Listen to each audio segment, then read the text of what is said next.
Olá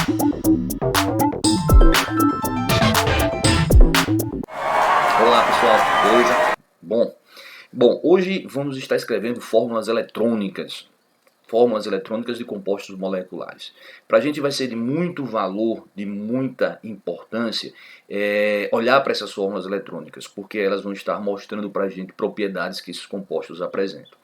Certo? E para que a gente possa começar a escrever essas fórmulas eletrônicas, a gente precisa entender que essas fórmulas elas são construídas a partir de etapas, passos que eu preciso dar. O primeiro passo seria o seguinte: o primeiro passo que eu preciso dar é entender, né, conhecer a quantidade de elétrons que eu tenho de valência na molécula como um todo. O segundo passo é identificar qual seria o nosso átomo central. Eu vou entender como átomo central o átomo de menor eletronegatividade. Lembrar que os halogênios são átomos de grande eletronegatividade, mas nos oxiácidos esse halogênio ele vai se encontrar como sendo o átomo central. Mais na frente, no estudo de oxiácidos, a gente vai acabar melhorando essa parte aqui. Certo? Mas de preferência ou de forma geral, o nosso átomo central será aquele de menor eletronegatividade. Bom, continuando, eu preciso que eu preciso depois unir todos os átomos por meio de ligações simples, certo? Lembrar que cada ligação simples dessa eu utilizo 2 elétrons, é um par eletrônico. E o quarto passo seria o seguinte: olhar para a quantidade, né, para o primeiro passo, que é a quantidade total de elétrons que eu tenho, saber quantos eu já usei, e aí então eu vou olhar para o terceiro passo, né, saber quantos eu já usei, e conhecer quantos elétrons sobraram. Esses elétrons que sobram são elétrons que vão ser utilizados para que a gente complete o octeto dos átomos periféricos, certo? Bom, caso sobrem elétrons depois de completar os átomos periféricos, eu posso estar completando o octeto do átomo central, perfeito? Bom, o quinto passo é o passo onde a gente vai fazer o seguinte: caso esse átomo central não tenha o seu octeto completado, a gente vai olhar, né, para os átomos periféricos e utilizar os seus elétrons deslocando, né, para formar outras ligações com o átomo central. Quando eu falo outras ligações, se eu tenho uma ligação simples, eu desloco mais de 2 elétrons e eu acabo formando uma dupla. Né? E se eu acabo deslocando mais de 2 elétrons, eu acabo formando uma tripla. Para qual sentido ou por que a gente vai estar fazendo isso? A gente vai estar fazendo isso para que o átomo central tenha o seu octeto completado. Lembrar que se o nosso átomo central ele for do terceiro período em diante, ele será um átomo que vai poder completar ou vai poder estar com uma quantidade maior do que 8 elétrons. Seria a expansão do octeto, certo? E é muito importante que a gente verifique a carga formal, certo? Então, professor, o que é carga formal? Então, vamos lá.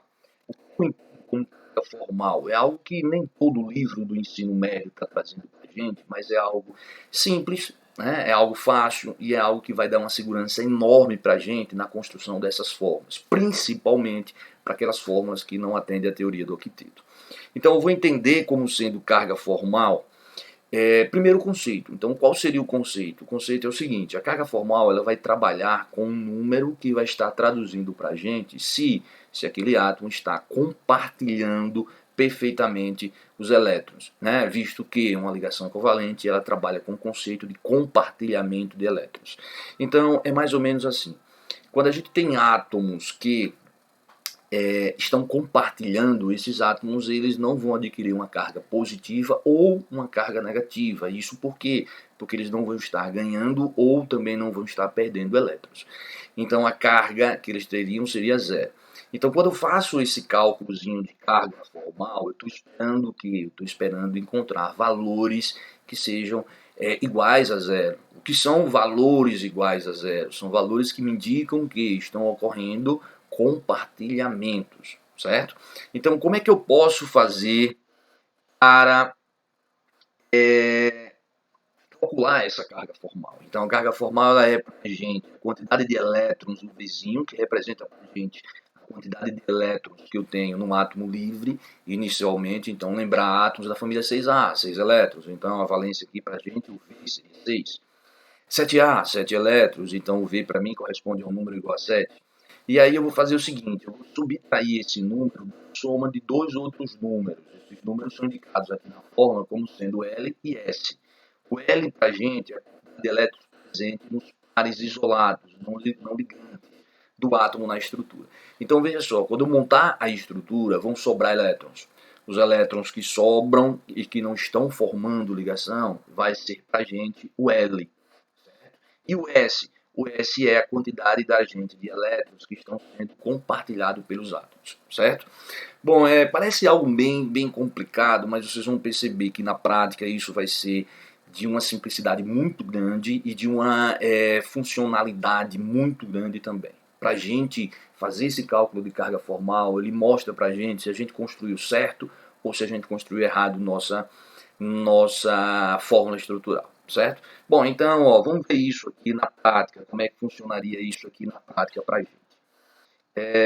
Eu tenho isso aqui acontecendo na prática, então, vamos lá. Se eu tenho isso aqui acontecendo na prática, eu vou trazer a molécula do CO2.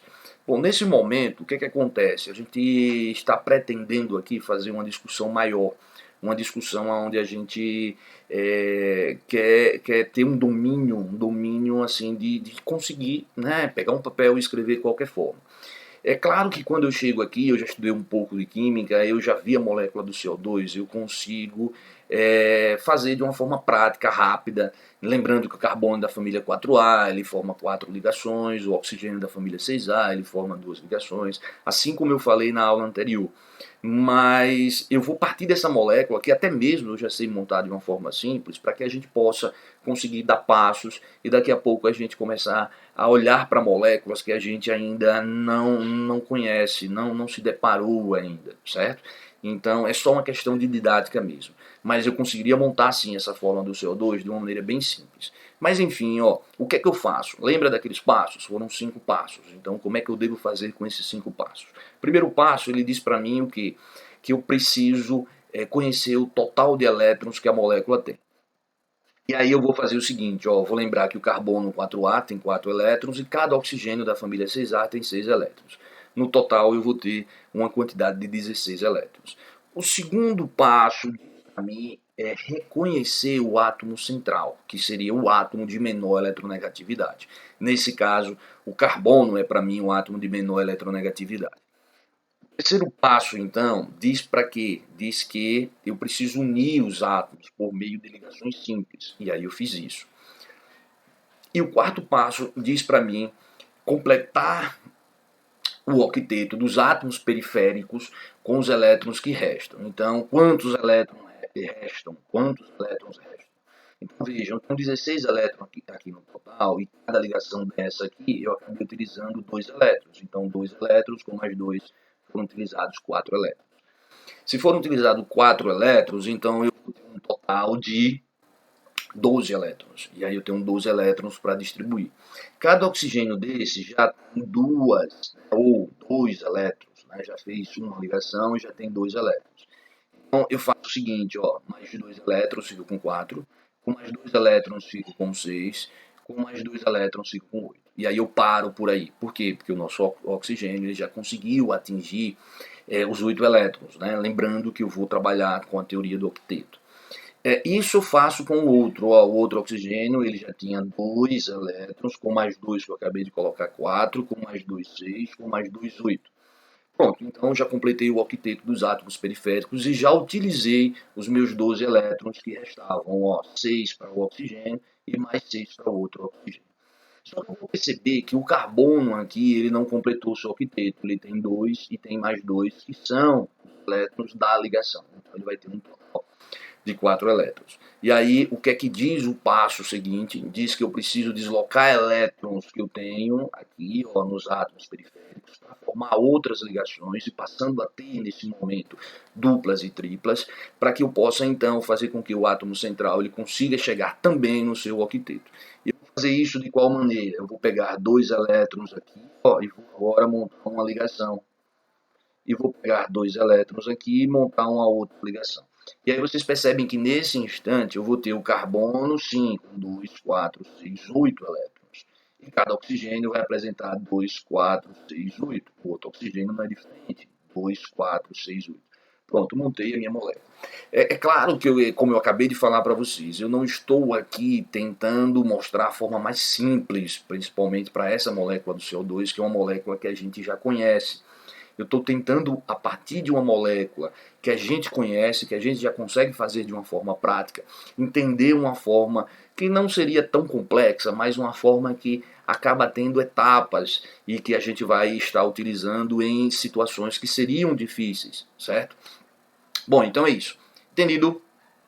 Tranquilo? Então podemos seguir. No próximo, eu vou ter o seguinte, ó, na próxima molécula, a molécula do BF3. Como é que eu faço nessa molécula do BF3? Então eu vou seguir aquelas etapas de novo. Então a primeira etapa é conhecer o número total de elétrons que eu tenho na molécula. Boro, 3 elétrons. A Flu da família 7A, 7 elétrons. Então um total de 24 elétrons. Só contar a quantidade total de elétrons que eu tenho na camada de valência. O segundo passo é reconhecer o átomo central. O átomo central, para mim, é o boro. O Flu é, de todos os átomos, o mais eletronegativo. Então, de menor eletronegatividade é o boro. E aí eu distribuo os átomos desse modo aqui. Terceiro passo seria ligar todos os átomos por meio de ligações simples. E aí eu faço isso, ligo todos por meio de ligações simples. Agora eu preciso saber quantos elétrons eu ainda tenho, né? Visto que agora eu já usei 2, 4, 6 elétrons. Então, dos 24 elétrons que eu tenho, já foram utilizados 6 elétrons. E aí, veja só, se já foram utilizados 6 elétrons dos 24 que eu tenho ainda a sobra de 18 elétrons. E esses 18 elétrons são elétrons que vão estar sendo utilizados para completar o octeto dos átomos periféricos, ou seja, do átomo de Flu.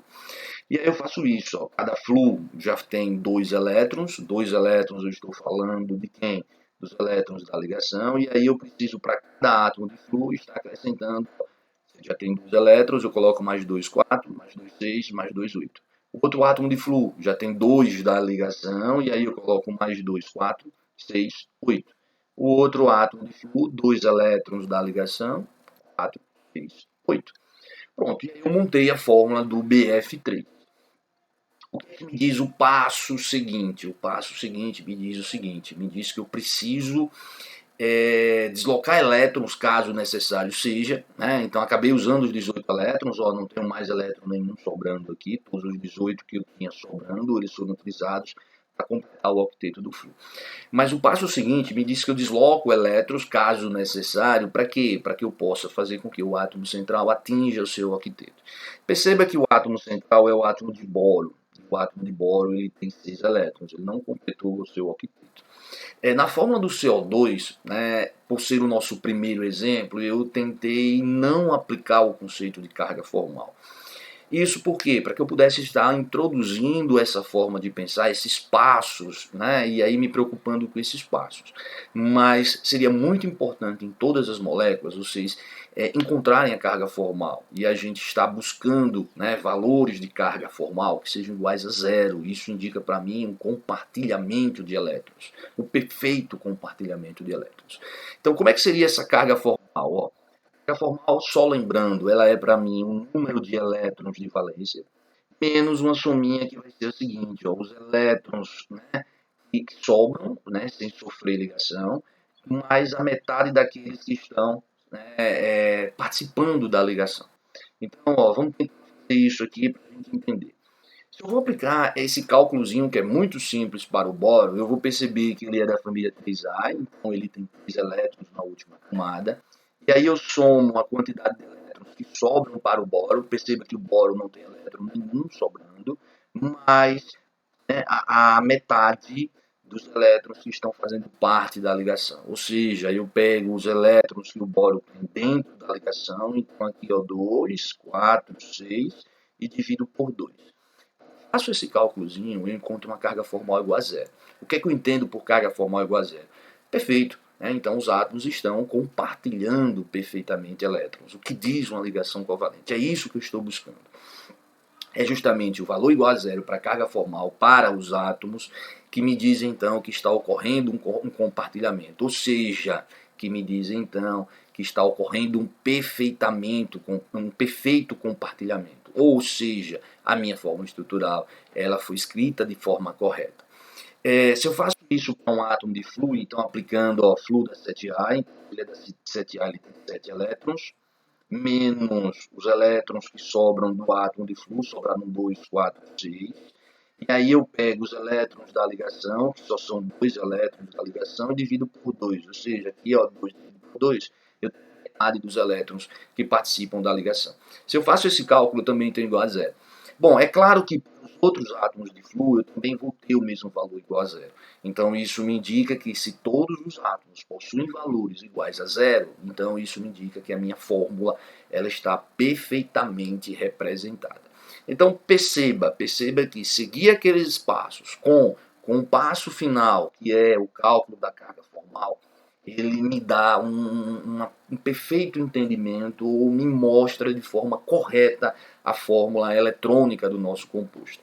E que nesse caso se faz muito importante, muito necessário, porque olhar só com o número de ligações, né, que cada átomo forma de acordo com a posição sua na tabela, não é algo muito fácil, ou muito simples, ou muito útil nesse momento. Por quê?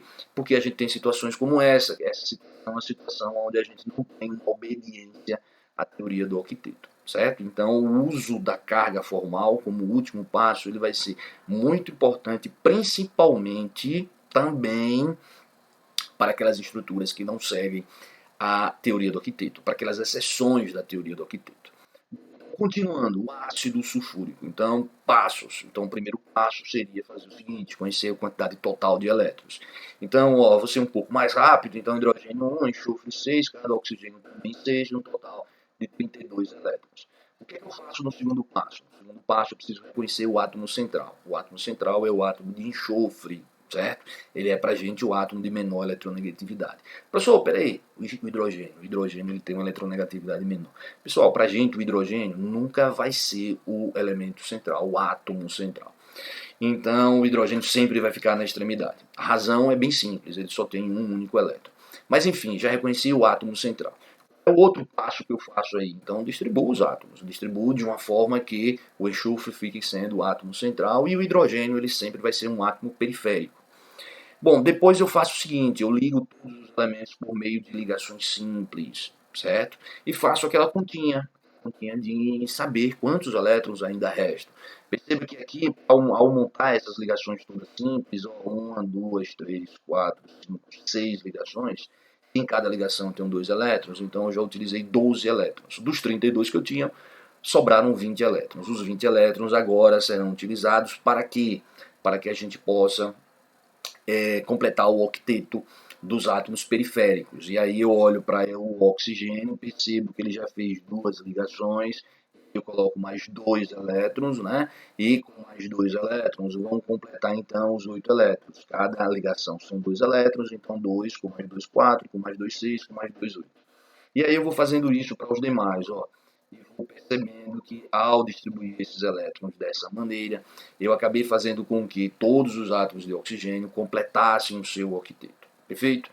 Bom, então é isso. E o nosso enxofre acabou ficando com 2, 4, 6, 8 elétrons. Então, perfeito, professor, tá ótimo, tá legal, né? Consegui a fórmula. Por quê? Porque percebi que o hidrogênio ficou com 2 elétrons. Realmente, o hidrogênio ele sempre vai aparecer nas fórmulas com 2 elétrons e cada átomo, né, sendo oxigênio ou enxofre, estão com 8. Bom, pessoal, então vamos fazer o seguinte. Vamos pegar essa molécula e aqui eu fiz questão de colocar cores diferentes só para que a gente consiga acompanhar melhor essa explicação. E aí eu vou aplicar o último passo que eu falei, que é um passo que se faz importante nesse sentido. E aí esse último passo me diz o seguinte, ó, calcular a carga formal. E como é que eu faço isso? Eu faço o seguinte, esse oxigênio vermelho, que não vai ser diferente o cálculo desse outro oxigênio vermelho, porque sobram, né, a mesma quantidade de elétrons e faz o mesmo tipo de ligação, eu vou ter uma carga formal igual a menos 1. Né? Aquele mesmo cálculozinho, a fórmula está aqui do lado, aquele mesmo cálculozinho que a gente já aplicou para as outras moléculas. Quando eu faço esse outro oxigênio, que vai ser também igual ao seu valor de carga formal, esse outro oxigênio aqui, ó, os dois que estão em preto, eu tenho uma carga formal igual a zero. E quando eu faço para o hidrogênio, a carga formal também é igual a zero. E quando eu faço para o enxofre, a carga formal é igual a mais 2. Perceba que aqui, diferente da molécula que eu apresentei, onde todos os átomos tinham carga formal igual a zero, aqui eu tenho uma situação onde os valores, todos os valores, não são iguais a zero. Então veja só, professor, poderia ser isso? Bom, até que poderia, sim, mas o que é que eu busco? Qual é a minha principal situação? Qual é a situação onde eu consigo bater o martelo e dizer para vocês que eu escrevi a forma correta? Quando? Quando eu tenho todos os átomos com carga formal igual a zero. Será que eu não conseguiria, mexendo um pouco nesses elétrons aí, fazer com que eu tivesse valores iguais a zero para todos? Então, ó, vamos pensar nessa estrutura aqui. Vamos pensar nessa estrutura onde eu peguei dois elétrons daqui, desse oxigênio, e utilizei para fazer o quê? Uma ligação, né, com enxofre, ou melhor, uma outra ligação, fazendo com que a ligação simples passe a ser agora igual a uma ligação dupla. A mesma coisa com o também na cor vermelha. Então, eu trago dois elétrons para formar uma ligação, e aí então ter o quê? E aí então ter uma dupla ligação. Nesse momento, quando eu acabo escrevendo a fórmula desse jeito, eu passo a ter agora uma alteração na carga formal. Né? Claro que na carga formal sofre desses oxigênios em vermelho, que foi justamente átomos que tiveram uma mudança nas ligações. Esse oxigênio vermelho, que era de carga formal igual a menos 1, após essa operação passa a ser igual a zero. Então veja que eu saí do valor de menos 1, passei para um valor igual a zero, que é o valor que eu estou buscando como sendo o valor que melhor representa. Né? O enxofre também. O enxofre passou a ter valor igual a zero. Por que o enxofre passou a ter valor igual a zero? Porque a gente passa a ter 6 elétrons, que é a quantidade de elétrons que ele tem na última camada, 12 elétrons, que é a quantidade que eu tenho agora de elétrons fazendo parte das ligações. 2, 4, 6, 8, 10, 12. 12 dividido por 2. Elétron igual a zero, ou seja, elétron que não sobra para o enxofre. Conta dá zero. Pronto. E aí vocês vão perceber que os átomos, como eu já falei antes, eles não tiveram alteração na sua carga formal. Eu olho para essa estrutura e eu vejo que agora eu vejo todos os elementos com carga formal igual a zero. Então é isso que eu busco, é isso que eu estou buscando. Então eu posso dizer que a minha estrutura, que representa a minha fórmula eletrônica, que representa o ácido sulfúrico, ela não é essa representada aqui em cima, sim é essa que está representada embaixo. Professor, mas tem um seguinte, tem um porém, tem um detalhezinho. Você percebeu que o enxofre, na verdade, ele acabou ficando com a quantidade de elétrons na última camada, 2, 4, 6, 8, 10, 12. 12 elétrons. Mas como assim? Não são 8 elétrons apenas? Não é a teoria do octeto? Não, bom, lembrando, vocês lembram que o bóron se estabilizou com 6 elétrons. E que o enxofre, nessa situação, ele tem 12 elétrons. E ele pode sim, né, ter um aumento no número de elétrons na estabilidade. Por quê? Porque ele é um elemento que está no terceiro período. Lembra lá que no nosso início eu falei para vocês que átomos do terceiro período em diante, eles podem sim se estabilizar com uma quantidade maior do que 8 elétrons. Seria a expansão do octeto. Bom, então a fórmula para mim é essa aqui. Esta fórmula que eu mostrei agora, né, um pouco mais limpa, sem os valores de carga formal. Bom, a estrutura seria essa aí. Por que eu trouxe novamente essa fórmula para essa tela, né, essa próxima tela aqui? Para fazer uma discussão com vocês, que é a seguinte, ó. É possível que vocês encontrem, e aí encontrem muito, principalmente se for num ano, logo no início, alguns livros de primeiro ano ainda trazem, a forma do ácido sulfúrico dessa maneira. Perceba que aqui eu não vou ter essa dupla ligação, eu vou ter uma ligação que ela utilizou 2 elétrons do enxofre e fez por meio de uma setinha a indicação da ligação. Eu estou falando, pessoal, de uma ligação dativa. Então veja, professor, qual das duas estruturas é a correta? Bom, se a gente for pensar de uma forma mais primária, a gente pode aceitar como essa fórmula aqui. Mas se a gente está pensando de uma química um pouco mais aprofundada, né, com mais propriedade, aí a gente vai encontrar essa fórmula aqui. As duas formas são formas que podem servir sim para representar. E vou dizer que essa aqui é uma forma que representa melhor, é uma forma com mais propriedade, com mais conteúdo, certo? Professor, mas você está falando de mais propriedade, mais conteúdo, e isso aqui me diz assim, eu não vou fazer Olimpíada, eu não vou me submeter a uma prova do ITA, eu não vou precisar de uma química de uma forma muito aperfeiçoada. Eu vou fazer Enem, e Enem é algo que não me pede tanto entendimento de química assim. Bom, não sei qual é o Enem que vocês vão fazer, mas essa questão é uma questão do Enem. E se vocês prestarem atenção, não é para ser resolvida essa questão aqui agora, não é essa a intenção, mas na hora que eu trago essa fórmula aqui, chamar a atenção de vocês do átomo de fósforo. E o átomo de fósforo, nessa estrutura que apareceu em uma questão do próprio Enem, mostrou para a gente aqui o fósforo com uma situação onde ele considera aqui não a presença de dativas, certo? Então, se fosse a gente entender como dativa, essa dupla ligação aqui, ela não existiria. O que existiria aqui para a gente seria uma ligação dativa. Então, lembrar que o fósforo é da família 5A. Se eu for pensar na existência de ligações dativas, ele teria que formar 3 ligações simples, sobrariam 2 elétrons que ele usaria para fazer uma dativa. Então aqui não, aqui eu tenho um fósforo com 2, ó, uma ligação, 2 elétrons, uma outra ligação mais 2 elétrons, uma próxima ligação mais 2 elétrons, e eu tenho uma dupla ligação aqui onde eu vou ter mais 4 elétrons. Então 4 elétrons, 6 elétrons, 8 elétrons, 10 elétrons.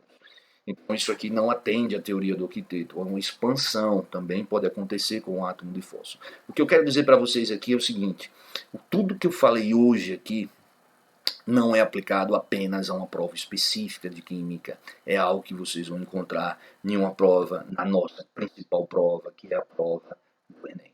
Certo? Então, o que foi mostrado aqui é importante para que vocês possam estar levando para o Enem, certo? Bom, continuando aqui, falando de Enem, para a gente poder sim encerrar esse momento onde a gente olhou para essas fórmulas eletrônicas, essa sim foi uma questão do Enem. Eu tirei todo do enunciado da questão, porque o que eu preciso é isso. O enunciado ele falava é uma prova de 2019, então para destacar é uma questão de uma prova recente, né? Então não estamos falando de um Enem antigo, um Enem recente. E aí ele está falando do difluoreto de xenônio. Difluoreto de xenônio. Lá no final ele pede que a gente indique a quantidade de elétrons que o xenônio vai ter na sua camada de valência. Quando fizer as ligações com o flúor. Bom, como é que eu faço? Né? Então, lembra do nosso primeiro momento? Aqueles 5 passos? Então, vamos dar aqueles 5 passos. O primeiro passo seria conhecer o que para a gente? A quantidade total de elétrons. Então, xenônio 8 elétrons, 8A, gás nobre, flúor 7A, 7 elétrons, 22 elétrons. Segundo passo, reconhecer quem é o átomo central. O átomo central é o átomo de menor eletronegatividade. Xenônio, claro, né? Então o flúor é o de maior eletronegatividade. O terceiro passo seria ligar os átomos por meio de ligações simples. E aí eu já fiz isso. E ao fazer isso, já utilizei de quanto? De 4 elétrons. 2 nessa ligação, 2 nessa outra ligação. O passo seguinte seria reconhecer quantos elétrons sobraram após formar essas duas ligações. Então, 22 elétrons, utilizei 4, sobraram 18. E aí, então, fazer o que com esses 18 elétrons? Completar o dos átomos periféricos. Então, ó, o flúor que já tinha 2 elétrons, acaba de receber mais 2, então 4, 6, 8. E aí o outro flúor que já tem 2 elétrons, 4, 6, 8. Bom, então, se eu coloquei 6 elétrons para esse flúor e 6 para esse, eu já utilizei 12 elétrons. Se eu tenho 18, sobraram 6 elétrons. E aí o nosso xenônio, né, então ele vai acabar recebendo esses 6 elétrons. Professor, isso pode? Pode, né? Eu falei para vocês que quando a gente completar o octeto dos átomos periféricos e ainda restar elétrons, a gente vai estar distribuindo esses elétrons que restam no átomo central. Mas vejam só, o que é que determina ou o que faz com que o martelo seja batido? É olhar para os valores de carga formal. E aí eu vou aplicar, né, esses valores de carga formal. Quando eu faço isso para o flúor, então 7 elétrons, que é a quantidade de elétrons que ele tem na última camada, menos o número de elétrons que sobram, que são 6, e aí o número de elétrons da ligação, 2 elétrons, porque eu tenho apenas essa ligação. Então a soma disso aqui dá 0. Outro flúor, claro, também vai ser igual a 0, porque esse flúor ele é do mesmo modo que esse outro. Sobra o mesmo número de elétrons e faz o mesmo número de ligações. E o xenônio vai ter uma carga formal que vai ser o seguinte: 8 elétrons, quantidade de elétrons da última camada, 6 elétrons são os elétrons que sobram para ele, certo? 4 elétrons são os elétrons que eu tenho nas ligações. Então, soma também dá valor igual a zero. Bom, se eu tenho uma estrutura aonde eu montei, aonde eu percebo que os átomos apresentam carga formal igual a zero, pessoal, estou diante de uma fórmula que foi escrita de forma correta, certo? Bom, então é isso. E aí tá aqui o comando da questão. O comando foi o seguinte: eu escrever a fórmula de Lewis do composto de fenônio citado, e o difluoreto de fenônio, está aqui em cima, o composto citado foi esse. Quantos elétrons na camada de valência haverá no átomo do gás nobre? Então, o átomo do gás nobre é esse aí. Eu trouxe ele, o recorte dessa forma aqui, para que a gente possa contar. 2, 4, 6, 8, com mais 2, 10 elétrons. Essa é a quantidade de elétrons que eu tenho na camada do gás nobre. Bom, então acredito que com esse exemplo aí ficou claro que o conceito de carga formal ele é algo que é muito importante para a gente, certo? Aí eu não estou falando apenas de provas específicas de química. Tá aqui a minha prova seria uma questão do Enem de 2019, um Enem que aconteceu para a gente, né, há pouco tempo, né? Então é algo novo, é algo que a gente precisa estar dando uma olhada para isso. Bom, então é isso, meninos. Então espero que eu tenha ajudado bastante. Espero que tenha ficado claro, né, todo o nosso momento, a nossa aula aqui. E vamos fazendo exercício que a gente vai ter uma aula de exercício, certo? Tranquilo.